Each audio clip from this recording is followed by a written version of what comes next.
out there, rock and rollers. Welcome to episode number 122 of the Ugly American Werewolf in London Stateside Edition Rock Podcast.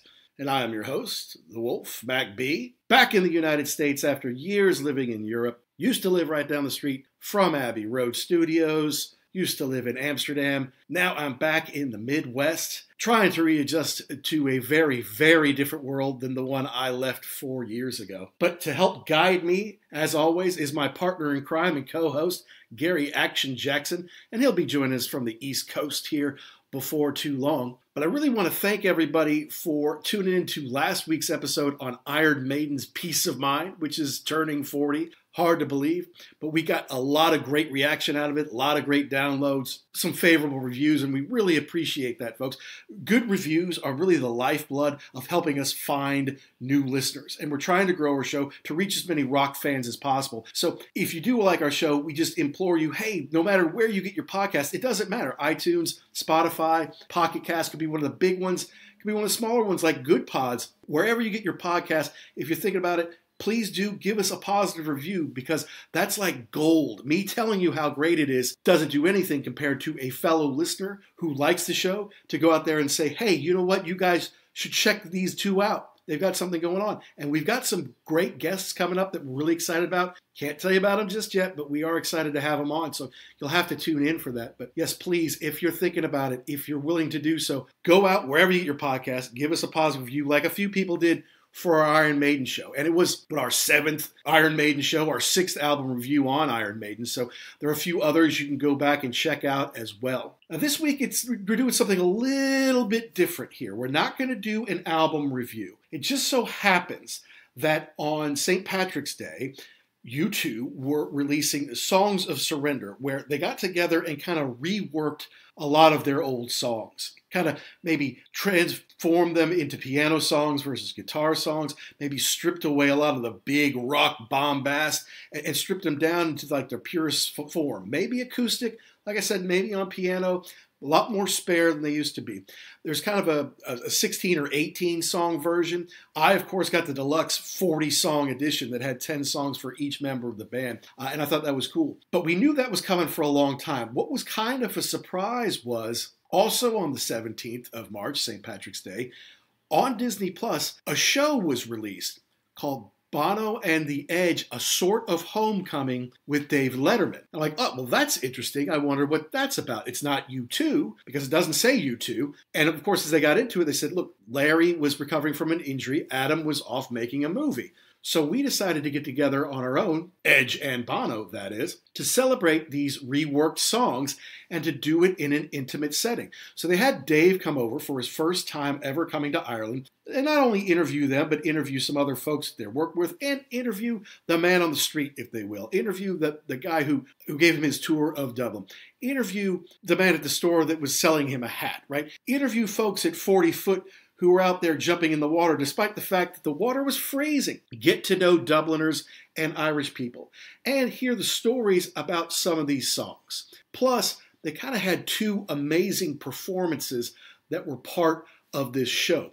One was very well produced, is in a place called the Rotunda, which I believe was an old hospital. In fact, the hospital where Bono was born, and many folks from Dublin were born, which has been converted into this space for performance. And they got together with musicians they knew, like Glenn Hansard, but also some student folks. They had some strings and some singers, a bit of an orchestra in there to kind of rework these songs, even though it was usually just Bono singing an Edge either on the acoustic guitar or maybe the piano. But there was also a performance in an Irish pub called, I believe, McDade's, which is about as old as the United States of America was. And again, they had some friends, some great Irish artists who were in there to sing and play with them. And then they came in and did some songs, including Invisible, which was really amazing, to be honest with you. Very stirring, very poignant, and very, very cool. And that was an amazing setting to capture in this film. So hopefully you all have had a chance to see it. If you haven't, I highly recommend it. If you can't get it on Disney Plus, well, you might be able to get some snippets on YouTube here and there. I think U2 on their YouTube channel gives you an opportunity to watch it through some other service. So they're making it available to everyone. And we want you to check it out. We're going going to do a little walkthrough of it here. Now, on to a brief bit of business. We always like to remind people that we're part of the Pantheon Podcast Network, and you go to pantheonpodcast.com or at Pantheon Pods to learn about all the great shows on there. There's really something on there for everybody, and we like to give shout-outs to folks who we've either had on our show or we may have been on theirs, like our sister Christy Alexander Hallberg of Rock is Lit, like Martin Popoff of History in 5 Songs, like our dear friend Paul Stevenson of This Day Rocks and Vintage Rock Pod, like Jay from The Hook Rocks, like the Kiss Kings, Tom and Zeus of the Shout It Out Loudcast, who I guess are still in the middle of their March Madness Ultimate Kiss bracket, which I know I'm not winning, but I'm still participating in, and that's great, guys. And of course, Christian Swain, the CEO of Rock and Roll Archaeology. But you've got to go and check out our sponsor, guys, rarevinyl.com. If you're a new listener, rarevinyl.com has been in business about 4 decades. They have a 5-star rating. They have over 250,000 items in stock. So it's not just albums and CDs. They've got 45s. They've got DVDs. They've got tour programs. They've got posters. They've got point-of-sale promotion items from record stores from back in the day. It's amazing. I've been to their warehouse. I've met their team. They take great care in curating and collecting all this stuff, keeping it in good shape, and then shipping it all around the world. And the best thing is, if you use the code PODCAST, PODCAST, you can save 10% off your orders. So that can knock the shipping right off. So whether you're in Australia or Alaska, you're a record collector, you're looking for something in pristine shape, maybe something hard to find, maybe a first edition kind of thing, go to rarevinyl.com, get on their list, get on their news list, and then if you find something you want, use that code podcast, save yourself 10%. Now back to this movie, story, show. I don't know really what you want to call it exactly, but it's pretty neat.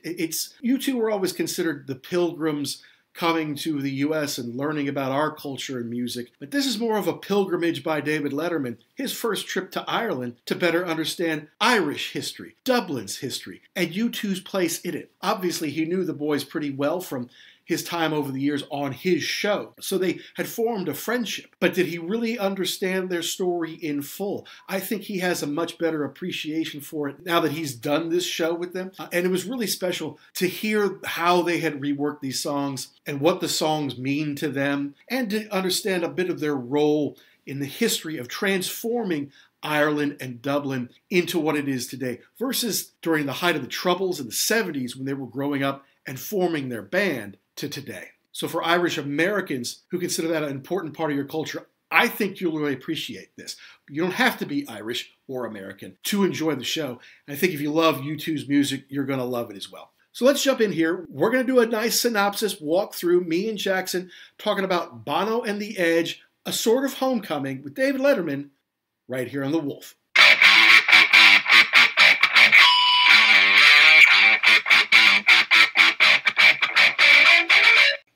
Well, so on St. Patrick's Day, we were served up with 2 helpings of U2 to brighten our spirits. And one is they released the Songs of Surrender, where the boys have kind of reworked some of their classic old songs. And I think there's a 1-disc version where maybe there's 16 or 17 of them. But of course, you know me, I bought the deluxe 4-disc version because they have 1 disc for each member of the band, 10 songs each. And a lot of times they've done them acoustically, or they've transferred them to piano, maybe changed the key, but they keep the chords kind of thing. They re-record these things. And we could talk about that kind of thing here in a second. But the really cool thing I thought to me was the special they did, and it was released here in America on Disney Plus, where Bono and The Edge, and it's really the first time that they have kind of done something without Larry and Adam. There you go. Larry and Adam. It's called Bono and Edge, a sort of homecoming with David Letterman, where Dave goes to Ireland, I guess, for the first time and spends some time with him, does some interviews with him, obviously, but then they do a couple of they do one show in a special place with a bunch of musicians, some of them students, some of them friends from around town, showing how they've reworked some of these classic tunes. What did you think? I mean, first of all, did you have a good St. Patrick's Day?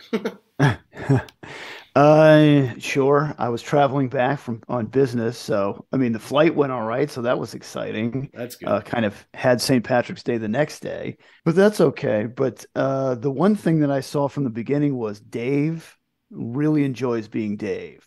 like just that goofy, like I want to Right. buy a wheel of cheese, Right. I want to buy a hat. I think his head size is about this. Just kind of, but I think he enjoys like he was really, really famous a while ago. Do Right. you still remember who I am? Can I be a regular person? And so that was it was kind of an interesting mix between Bono and the Edge being serious about what they were doing, and then Dave kind of have being his goofy Dave Letterman persona. Yeah, it's kind of like Dave has earned this second or even third act, maybe, Yeah. right? Like Hmm. he can do whatever he wants. He's got the money and the time that he can go do whatever he wants. And then he wants to take the time to interview people, not only that he likes and knows, but people that he admires and Hmm. wants to learn more from and wants to see how they're continuing to grow and be their best selves. And U2's thing was always kind of like they're so earnest, right? And they're thinking about other people in the world versus some of the other rock stars who it's kind of me kind of thing.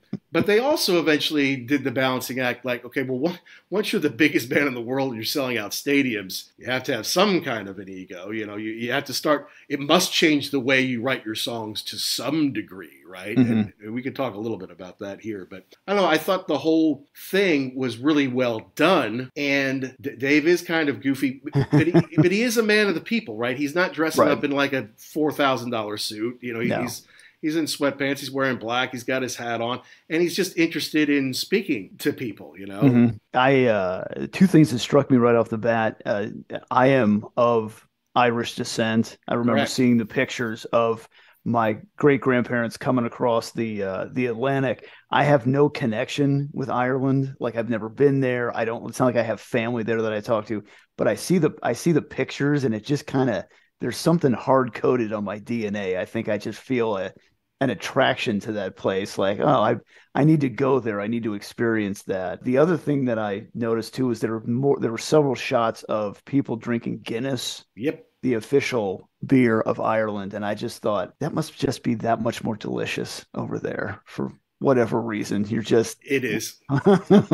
It just tastes better, and I can't explain why exactly. And it takes them a little longer to pull it. It comes out a little differently out of the Mhm. spout. So if you're like a hardcore drinker like I used to be, it's like when you got like this much, when you got a third of it left, that's when you're like, okay, go ahead and start my next one because it's going to Yeah. take that much time to get it done. So that's what I was going to ask you. Yeah, you've actually never been to Ireland, huh? No, never. But like I said, I feel like this electric connection to just seeing the sights there. I guess it's hard coded somewhere in my genetic profile or something. Definitely, because you're 100% Irish American. I'm more like 50%. I don't have the exact percentages, but it's something in there. And I Yeah. remember the first time I went, it's almost 30 years ago now. It was the summer of 1994. After I studied in England for a bit, my parents picked me up and then we went to Ireland. It was cool because we kind of went over to like Galway and then we drove down the southwestern Oh, side, cool. down the southern tip, around back the eastern side, and then ended up in Dublin.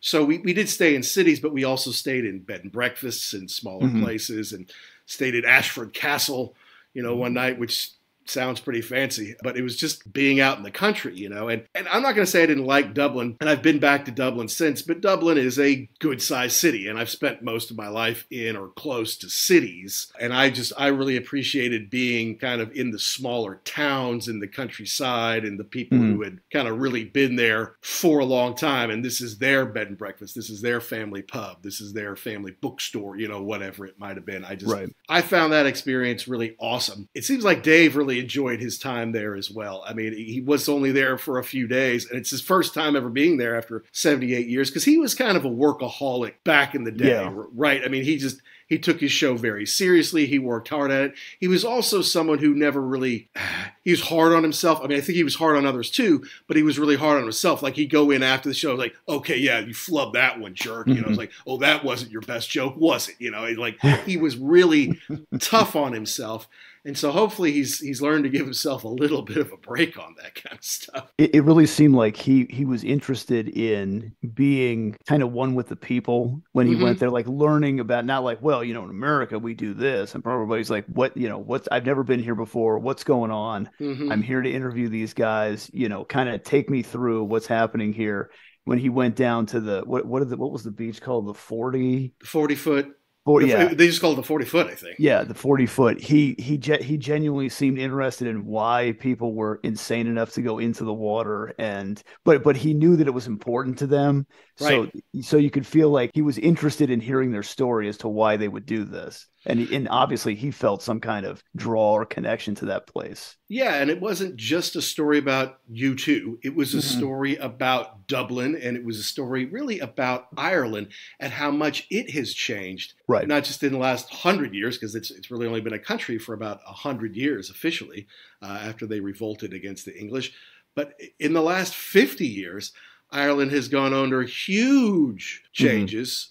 Socially and culturally, and that's kind of what it's about. And in the last 50 years, there's been U2, and it was kind of cool to see how their origin story. They didn't go huge in depth into it, but they just kind of said, "Look, here we are. We went to a school. It was kind of an experimental school in that it was for people of all denominations." Right? All religions, but that wasn't the case. Like you go to Catholic school or you go to Protestant school, that's it. Right. But Bono was talking about how great it was. Like we went to this experiment. Not only was it like people who were Protestants and Catholics, but there were girls there.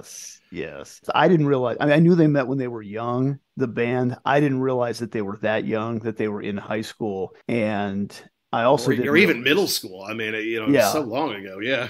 I didn't realize that while Bono and The Edge kept their names, they all had names or nicknames in school. And I think what was Larry Mullen was Jam Jar, and Adam Clayton was Mrs. Burns. Right. So I see now why some of those names didn't stick. I do too. It doesn't exactly light up the marquee. On the drums, Jam Jar. I don't like that. No. And Bono's full name was Bono Vox something or other. That I guess was a store name or a product or something. I don't know. Something like that. Yeah. Yeah, and then The Edge is cool because we used to think of he just gave it to himself. It's like, okay, everybody called me The Edge. Like, okay, whatever. Yeah. Well, but the crazy part is that's what he calls him. Yeah. But he's like, hey, so The Edge, what are we doing? Are you ready for? I'm like, well, he really or just Edge, but it's not like he calls him what's his real name, Paul or Jimmy or I don't know what it is. Yeah, but I mean, it's been so long. And it wasn't like you said, it wasn't like he showed up at the rehearsal like, I want everybody to call me The Edge from now on. It was just a nickname. It stuck. And then 50 years later, he's still using it. David Howell Evans. Okay. That's not as cool. But in the whole thing, he never, and I think Bono's real name is Paul, I think. That's right. Paul Hewson, if I'm not mistaken. But they don't, that's just their name now to them. I know. And what's also amazing, because they got started so young, even though they've been around almost 50 years, they're still not that old. Like Edge turns 62 this year. Which is, it's old for a rock star, but you figure, I mean, the Stones are damn near 80, and the guys in Genesis are all over 70, and even Steve Harris, I think, is 67 or 68. And, he got started young. So, yeah, I mean, they've still got some pretty good years ahead of them here, even though they've got 40-plus solid years in the band together. Yeah, and I think Edge said he was like 18 when they first started, started rolling. So to think you've been doing this your entire life. And on that note, hopefully, fingers crossed, all of them have miles to go, because apparently Larry Mullen is not in a good shape right now. Oh, is that right? They said injury. He had an injury, and then Adam was doing the movie. I'm like, what injury are we talking about? Apparently his neck and elbows and everything are all messed up. I guess he took a break during COVID and was like, I'm really not feeling this anymore. So he's got some pretty heavy duty surgery and rehab to come back from. I guess he saw what Phil Collins was going through, or he is going through now. It's like, I don't want to end up like that. No. I want to be able to play. I want to be able to play well. And so he's got to get this done to hopefully come back and rejoin the band. Well, I mean, that's the thing about being the drummer. If there's any one instrument or any one job within the band that's the most physically demanding, other than the voice, of course, but you can do things to help keep your voice in shape that aren't that physically difficult. Everybody replaces their drummer eventually, especially when there's a 6 or a 7 at the front of their age. Yeah. So, and what's kept them together all these years, quite frankly, it's not just that great friendship that they built when they were little kids in Ireland, in a divided Ireland during the height of the troubles of the 70s, but it's also the fact that they all share the royalties on the songs Mm-hmm. equally and the tour money equally. They all have the same amount of money, basically. Whereas a long time ago, Bono could have gone solo, or Edge could have gone to do his own thing. They had a great line about that, about how, they were standing on stage Oh, and we'll get to that. oh, We'll okay, get to okay. that. Yes, we don't want to, no spoilers yet. Well, but the what I thought was interesting is that it's not called U2. They don't mention U2 anywhere in the title or anything. It's Bono and The Edge. That's And right. then at the very end, at the credits, there was a cool thing about saying, "Hey, we really appreciate, thanks to Larry and Adam for letting us go rogue on this one." That's right. So they make it very clear this is not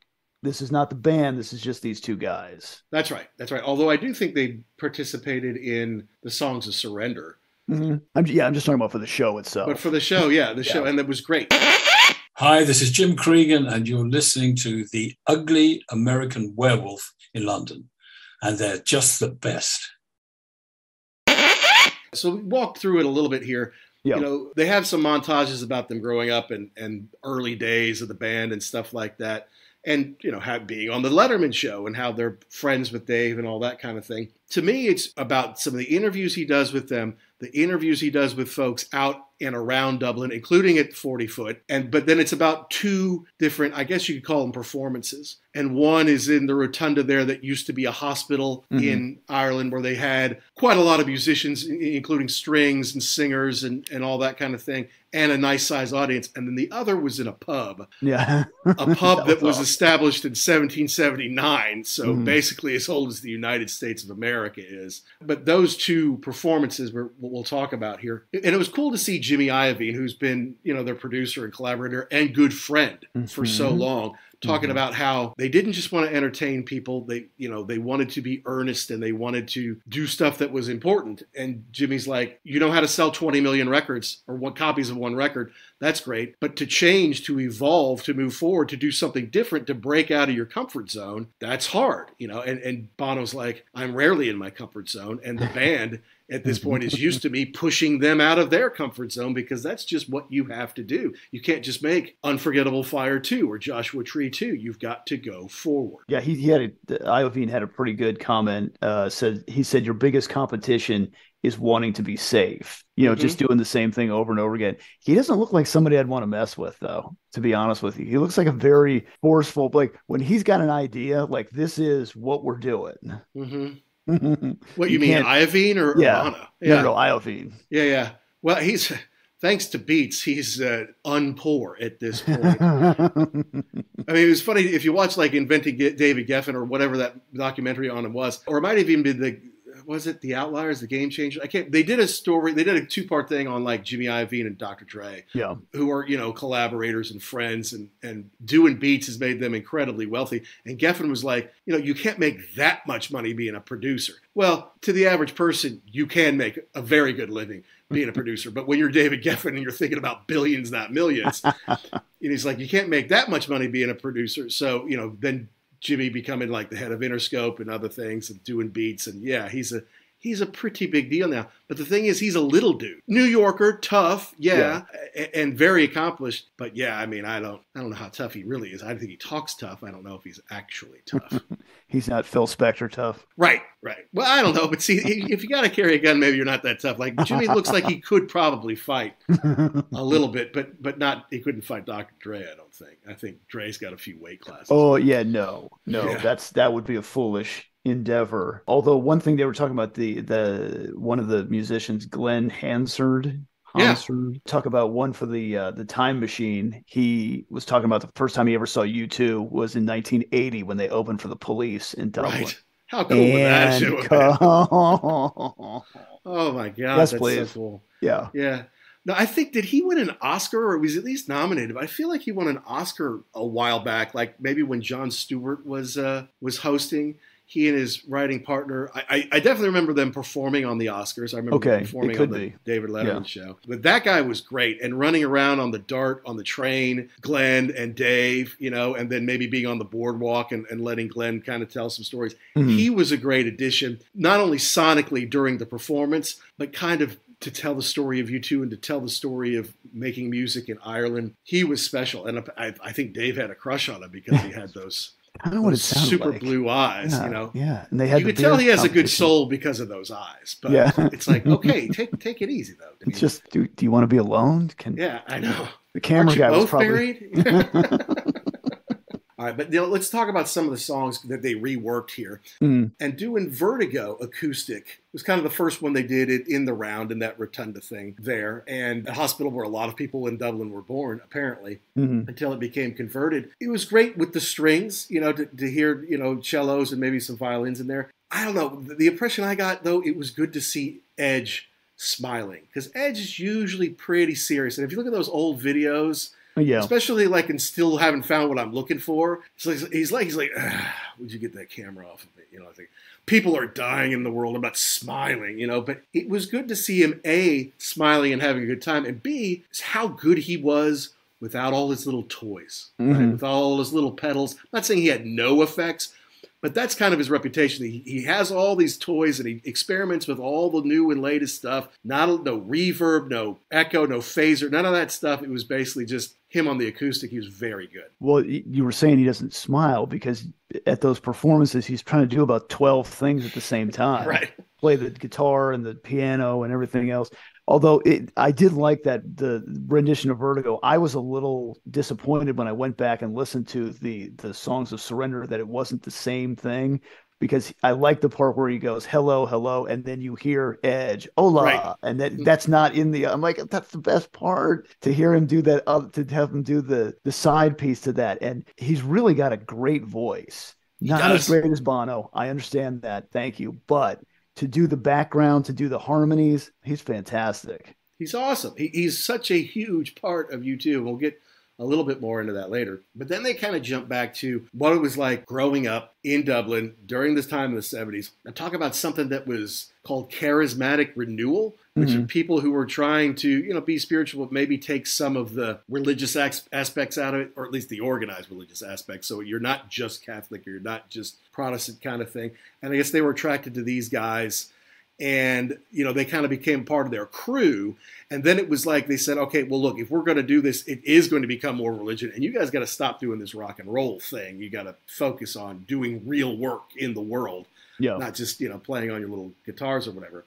And I guess Edge was having a hard time reconciling that. And then that's where he came up with Sunday Bloody Sunday. It's basically taking this rage and this, you know, what was inside of him and turning it into something like that. And Bono saw that. And he's like, whoa, that's transcendent. That's the real thing. And he said, it was a great line. He's like, that's why I'm with this dude, because he can do that. And then, of course, they kind of showed him playing it acoustically. And then they cut to Red Rocks, which is iconic. I got to tell you, back in the day, it says live in Red Rocks. When I was 9 or 10, when I first saw that, I don't know where Red Rocks is. I don't know. Oh, that's in Boulder, outside of Denver.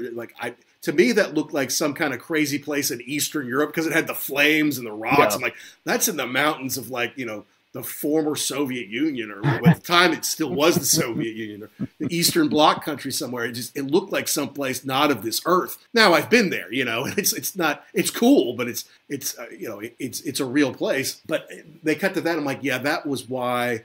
That's what really helped them hit it big in America, was that video. Not the video, the normal video of Sunday Bloody Sunday, or the video of like New Year's Day, which was helpful. But it's like that video of them at Red Rocks, Bono kind of marching, got the flag in there, Edge doing his thing. You can see the breath in the air, badass classic video, which we talked about on, what was that, episode 116 about war? Yeah, we talked about war.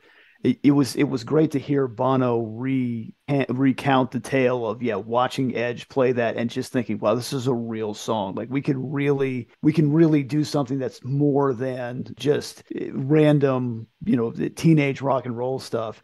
And then I think it was Glenn was talking about watching that same performance at Red Rock saying, this is our fight. This is our struggle. They're bringing this to the world. How great is that to see that on a big screen like this, or a big venue that it was being displayed? And you're right. I didn't know where Red Rocks was. I thought it was the coolest place. It's like the side of a mountain that they carved out to have this concert. And then, I'd never seen anybody there before. So to me, Red Rocks is always synonymous with U2 now. That's right. And the big cauldron flames going there, which I'm not sure they even do that. They didn't do that when I was there when we were young. But amazing, iconic, changed the game. And see, it even changed. It was cool that it changed it for Glenn, too, because it's one thing to be an American and see this and listen, oh, well, there are troubles in Ireland, you know, for us, our distant relatives or ancestors are from there. But it was great that it had that effect on the Irish kids who were part of that struggle, too. And then they go into, doing I'm Wide Awake, because it was like the first song that they wrote about Dublin. And they say, and we called it bad because it was bad back then. But Dublin has changed so much. The pictures that they showed when they were doing that montage of the old pictures, like everything is just beat up, burned down, burned out. Like, imagine growing up in that. Like, ugh, I know, just it's very depressing. black and white, and and you know, it was reminiscent of like England post World War II. It's like, well, yeah, but that was bombed out because the Nazis were bombing the hell. This is Catholics and Protestants. I'm like, God, don't you know you're both wrong? You know, I'm sorry, but you know, it's and you're telling it's the same story. You know, I never got that. Yeah, the one thing that this was all the way at the beginning, like probably one of the first things that Bono said was when they grew up, for them growing up in Ireland, the future was somewhere else. Yeah. And we talked about that during the war episode, but yeah, just imagine that growing up in a place like, man, I can't wait to get out of here. This place, there's got to be something better for me somewhere else than this. And that's the American Irish tale, right? I mean, that's why there's 35 million of us over here and there's only 6 million back there. It's like, we got out. Yeah. You don't want to be under British rule, basically. Even though you're independent, they still step on your neck for the most part. Whereas in America, they're not stepping on our neck anymore. And we can make money, where it's like, yeah, there's just still not that much opportunity. There's more, but it's still not the same. You know, what did he say? The Ireland is an island in the North Sea that's brutalized by bad weather and horrible neighbors. Yep. Yep, nasty neighbors, you know. And I loved it when he was like drawing the map for days. Like, okay, I want to hate somebody. Who do I hate? Yeah. Do I hate the English? And Bono's like, no, because he's a nice guy. I'm like, yes, you do. Yes, you hate the English. Right. That's the answer. Correct. But then when the streets have no name, which I guess the video was them on top of the building. What was that, in L.A.? Yeah, correct. Yeah, like a Beatles redo, but yeah, it was in L.A. kind of thing. Yeah. Yeah.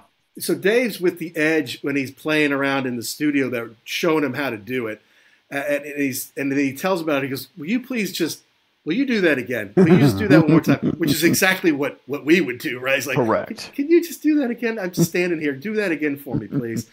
And like, way to go, Dave. You know, Don't just be like, well, I have to be this serious like interview. No, be a fan, geek out, be like, oh, that's so cool. Do that for me again.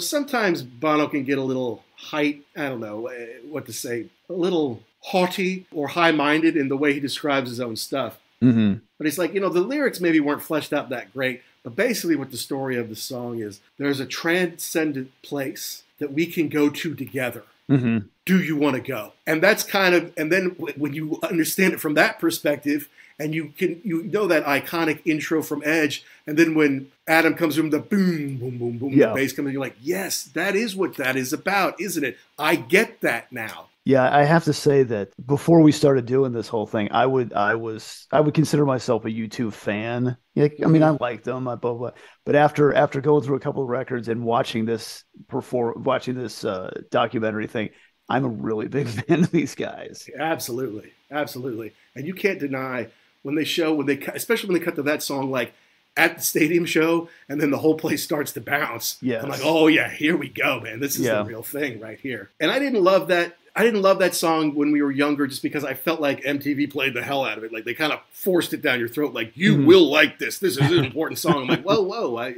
don't have to like it. I mean, I will, but I mean, don't force me to like it. But now it's the power of it is amazing. Then there was a transition here where they went to this drag queen called Panty Bliss, I believe was her name. No, ready. And just talking about how Dublin had changed, like in the 70s and 80s, it was still very much promoting that very Catholic and family thing. And it's like, it was overly conservative. Like, you will have a kid and then the woman will not work, or, we will just be, kids and more kids and that's it. And talk about how she wanted out. And that's why she went to Japan. And then and it didn't like U2 because they kind of fell into that whole image of Ireland, even though that's not what they were going for. They were just kind of part of that. that rock boy kind of thing. Mm-hmm. But when they came on Zoo TV, when they realized, okay, look, we got to blow this thing up. If we're going to be in stadiums anyway, let's do it over the top, right? And then Bono kind of adopted that Mephisto character where he's kissing himself in the mirror and then became the aging rock star. And then she's like, okay, well, actually, they get it. They're kind of part of this whole thing. And it made her want to come back to be in her own country, which is now very liberal. I mean, I would say more so than England is, yeah?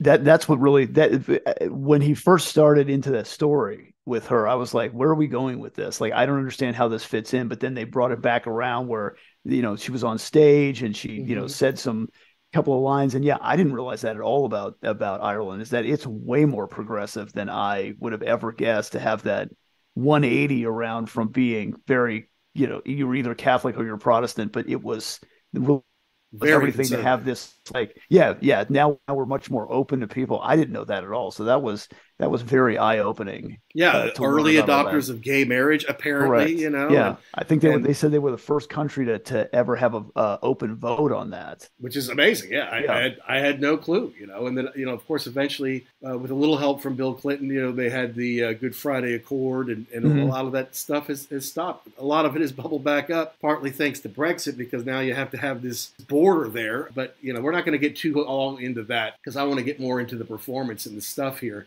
After that, they go to One, and it's on the piano. Edge is a fine piano player, and they do One on the piano. And the insights into One, obviously, it was a huge hit. It was the big hit while we were that was massive back getting then. To know each other when we were freshmen at college. It was the U2 album that was out, Achtung Baby there.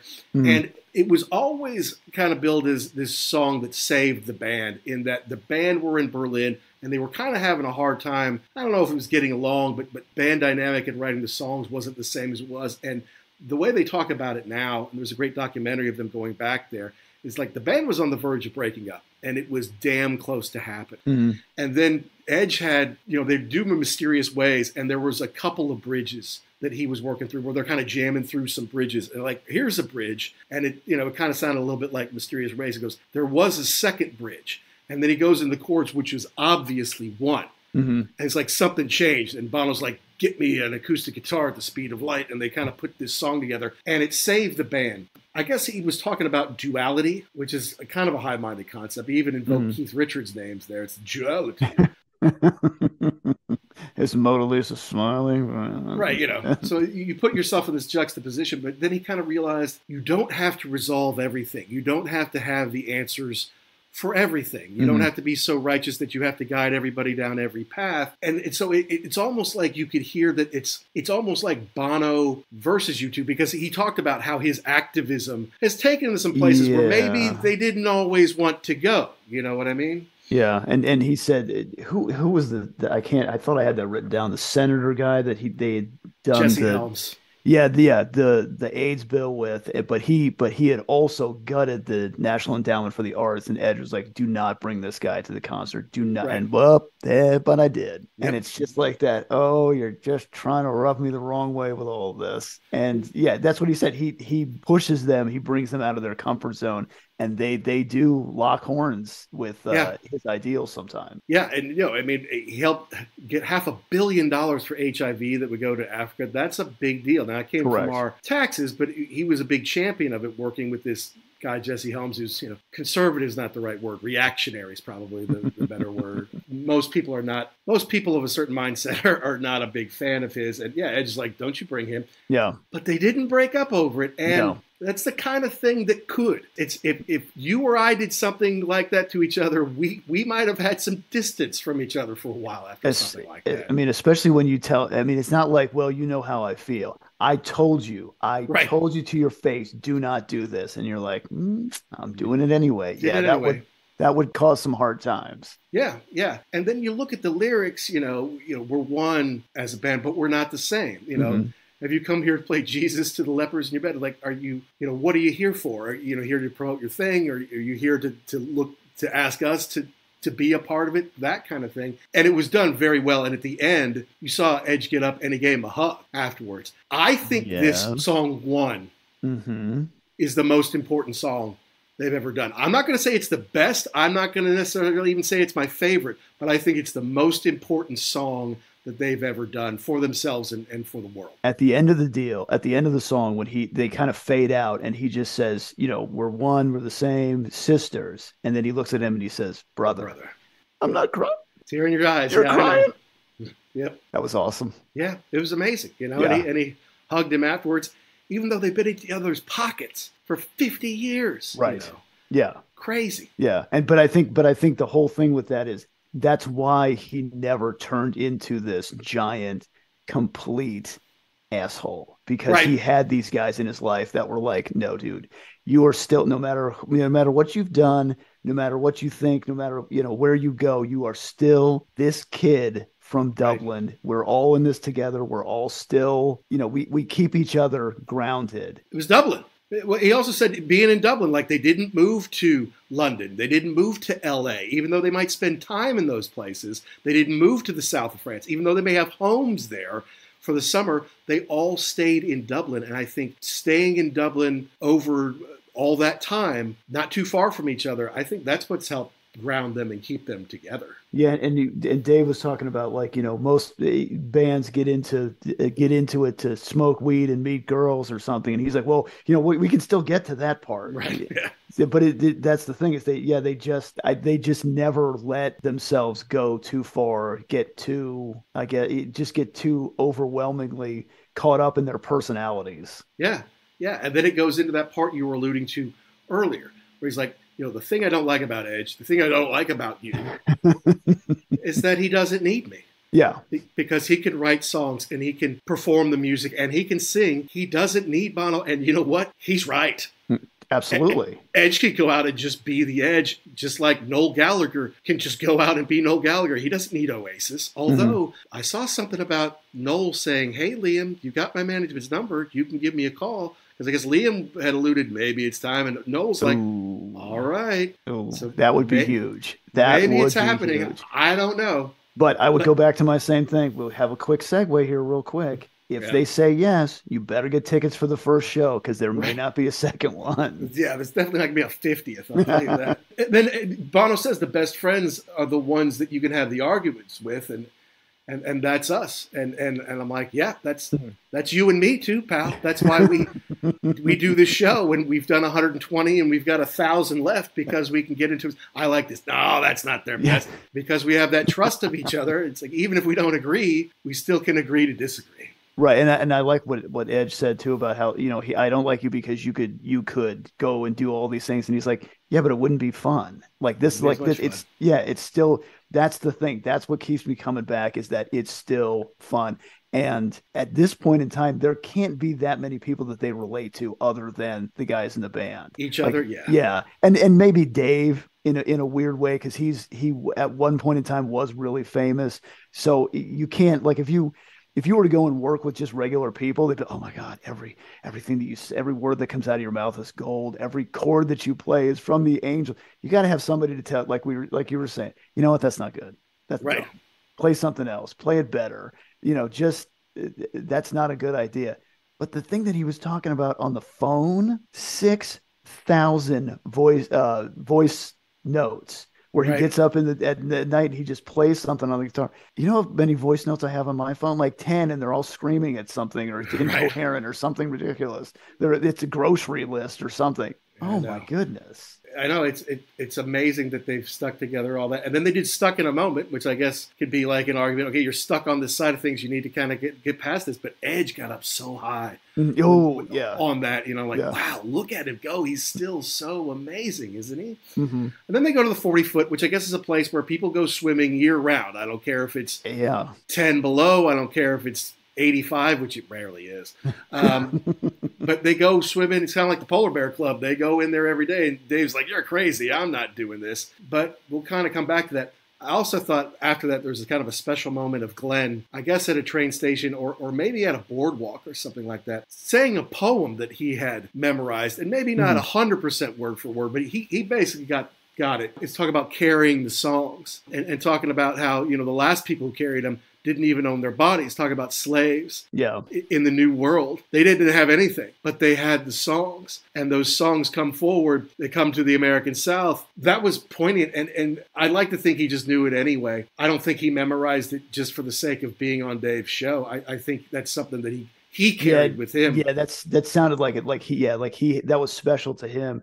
And then he was talking about, he said, those who are the victors write the history. Those who suffered wrote the songs. So true. Yeah. So true. Yeah. It's amazing. It was an amazing moment, part of it. And then they go to the pub, which is cool. And you can see there's some other musicians there that are singing and playing guitar. And then they're in like this library and said, at 3 a.m, we kind of started this song about you, Dave. He puts up his phone to have the beat. Bono's got lyrics and talk about this 40-foot man always doing the best that he can. It's about Dave. And he provided the inspiration to them. They sang it to him right there and then. Yeah. That's the most amazing thing I've ever seen. And it was interesting because he kind of made it like you could tell he was taken back. And he made a joke about how, what is this like, on demand or something, or, you get paid to or a U2 song on demand. Yes. Yeah. That's what he was saying. They're like, no, it has nothing to do with that. We were inspired to write this for you. And you could really see, it was like, oh, wow. That meant a lot to him. And he's had a lot of great things happen to him. It's like, and this is certainly a highlight. I'm like, can you imagine that? Yeah. I can't. I can't. And he didn't cry. He didn't break down. I absolutely would have. I'd still be crying. Dude, Yeah. That was like 2 months ago. Stop it. I know, but we were sitting there. The one thing too about the performance in the old hospital and then the one in the bar. I don't know how much production went into either one of those, but Bono's voice still sounds really good. I know. Especially considering how much he's used it over the years. Like, there must be some strain on there somewhere, but he's obviously taken care of it. Hi, this is Steve Hackett. You're listening to The Ugly American Werewolf in London. Got to get to Sunday Bloody Sunday. Okay. Because then they go to Sunday Bloody Sunday, and he's like, what a thrill it is to finish it after all these years. And I'm like, what do you mean finish it? It was finished. It's an amazing song. It's changed the world already. But he's like, I couldn't have written it 40 years ago the way I wrote it now. And yes, some of these songs, they're not just reworked musically and sonically, but they changed some of the lyrics to it. Right. And to see that in front of people was huge. And I like how they had the lyrics up on the screen, like written out, and then they, the original was crossed out, and then they wrote out the new stuff that he was doing. Now it's not totally different. Like, I mean, if you weren't paying attention, you might even miss that these were some new of lyrics. it you wouldn't. Yeah. But it is pretty heavy duty. And the one thing about the songs of surrender, you are really playing with fire with this, because these are songs that people have loved for a long time that now you're going to mess with. The other thing too is when you strip everything else away, the lyrics are a lot more present and upfront and poignant. So if there were a couple of songs that I listened to where I was like, well, I never heard that before, because you were listening to the whole song and not just the lyrics. But yeah, Sunday Bloody Sunday, it's just the two of them, at least on the record. Yeah.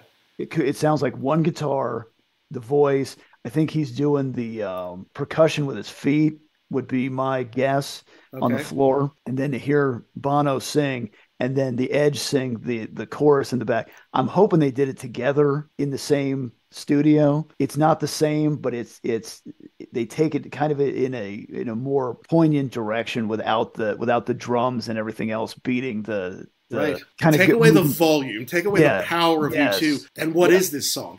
And usually I'm like, it's fine if you want to do an acoustic set to rework songs, but if you really change songs, usually I don't like that. I'm like, okay, you're messing it up. Right. It's a certain way for a reason, and you're just changing it for the sake of changing it. And I'm not going to say I love every version of every song they did out of the 40 on this box set, but I got to say, for the most part, I really do like it. I mean, how do you feel about people going back and changing their stuff from the past? Like, yeah, I'm in the same boat. Usually I'm like, why would you do that? Why would you mess with this? This is what I like. This is the way I like it. You're gonna put different stuff to it, or it's going to be an all acoustic set. Okay, but yeah, they did different things to them.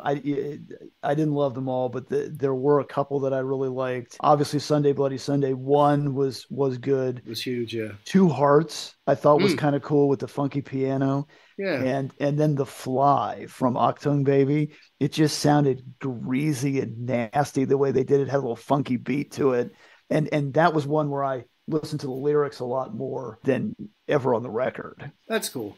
Yeah, and look, I'm with you on a lot of those. I still would like to hear an Edge solo album at some point, just because it would be so different, and he could do it all himself with cool special guests and everything. Yeah, I would just like to. I mean, I just like to see it because it would be different. But I mean, if it means no U2 or a break from U2, I guess I don't want that. They did show him in the studio, Bono singing a song they've been working on for a decade. But what was really the cool part is this song, There Is No Them, There's Only Us, which they showed in the rotunda with the crowd, with the strings, with all the other musicians. You got Glenn really jamming on his guitar and singing. But the really amazing version was in the pub. And it was interesting to me that they didn't finish the show, the rotunda show, the performance in front of all the people. They didn't finish with that and them taking a bow there. They finished with them in the pub singing that song with the friends and with the residents and the people who were invited. And Dave, sitting there right there and then saying goodbye to Dave there. I thought that was cool as well. It's like, we're not just doing the big rock star thank you, good night thing. It's like, okay, we sang our song and now we all get to have our pints together. Yeah. And I like when he had the beanie on and Edge was like, I'm digging that look. He's like, I wore it because of you. Yeah. And Dave kept it light. He's like, hey, who's playing the stadium night? Larry and Adam, and I hear it's very good, and he's doing his Dave thing. I'm like, okay, I figure, well, now it's over. But then they do show Dave going to jump in that water. And at first I'm like, well, this is not a show about Dave. This is a show about U2. I'm like, no, you know what? Dave's a narrator, but it shows how U2 can help you transform yourself. And a guy who never had been to this country before was like, I'm not getting in there. What are you, crazy? But then after he talks to everybody and sees the power of change and breaking through your fear zones, he's like, you know what? I need to go do this. I'm not going to not do this. I'm not going to go home saying, well, I didn't do that. I like the part where he first got there and he's like, yeah, there's a guy in the water there with a beard and the Santa hat. We'll just say that's me. That's close enough. I'm not doing this. Exactly. So, look, I've seen U2 a few times, always in stadiums. So I'm kind of like, okay, well, if I never see U2 again, that's fine. I paid a ton of money to see them when they did Joshua Tree in its entirety in Louisville. So I'm like, all right, if that's my last U2 show, that's fine. But I don't know if I am fine with that, especially since they're still in their early 60s. And I heard Edge on something. Maybe it was an interview on NPR. I heard somewhere going, okay, we're working up something that's going to be really special. So they're going to do some kind of tour that's going to push boundaries or going to be different or something they haven't done before. So maybe that's one. And they seem to always come to Jacksonville for some reason, Jackson. So maybe that's when we fingers see crossed. Together. Yeah, that would be huge. I'd like to see that whole Rotunda concert if they put that out, because they cut back and forth.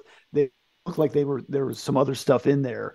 And then Dave emceeing. So if they want to put that out, I'd like to see that. Well, also when Dave was swimming in the 40-foot, they had a studio version of 40-Foot Man. Not just the one they sung to him kind of impromptu in the library there, but they had one that had kind of like been produced and had some music on it. So yeah, you got to wonder, is that going to be released, or is that just kind of, they just did that for Dave and it's part of this show? Who knows? But they've got the ability to do whatever they want in the world. And it sounds like, because they were talking in the library, they want to keep going.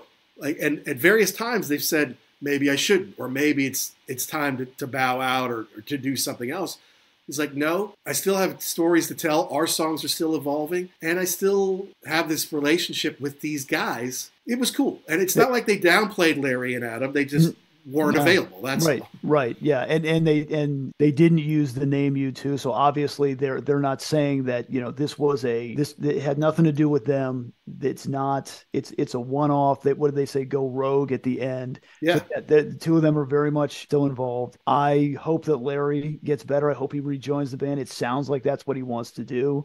And yeah, if they come back around, I feel like now I'm compelled to see them play live. Yeah. Yeah, absolutely. Also, just one quick thing. They did transition to being everything has to be super earnest to the point where it's like, okay, we're this huge rock band now, so we kind of got to do things different. It's not like we won't care about people in the world. It's not like we suddenly are only interested in ourselves. But to transition, like to be able to do a song like Beautiful Day, I don't think they could have done that in the 80s. But then they got to the point where they could, and they said, okay, yes, we are big rock stars. We can blow this up, and we can send a positive message. It doesn't just have to be, remember there's starving people in Africa. No, it can be other things. It's like where their country woman, Sinead O'Connor, kind of never figured that out. You know? Right? And like, it's like, she got big, but it's like, oh, she's got this great earnestness and this great voice, and she looks different. And it's like, eventually it's like, okay, not every moment of every day is horrible. Roger Waters, you know, it's like not every company on earth is the most horrible thing that's grinding you into paste, you know. Yeah. And I know we need to fight against that, but can you write a love song? Can you be happy over a meal? You know, can you just take it easy once in a while? You don't have to be upset all the time. And I feel like U2, as well as anyone in the world, has struck an incredible balance on that stuff. Yeah, and that's why I'm glad when they put out that greatest hits record, they included the sweetest thing. Or that was an outtake from the Joshua Tree that they just weren't ready to put out at that time. It wouldn't have worked. It wouldn't. What is this? But then at that point in time, like you said, they come far enough where they're like, you can put a song like this out. It doesn't really mean anything. It's light. It's airy. Yeah, not everything has to be doom and gloom. That's right. That's right. Not everybody has to be educating us on societal ills. It could just be a love song. You know, it could just be a pop song. A beautiful day. Yes, exactly.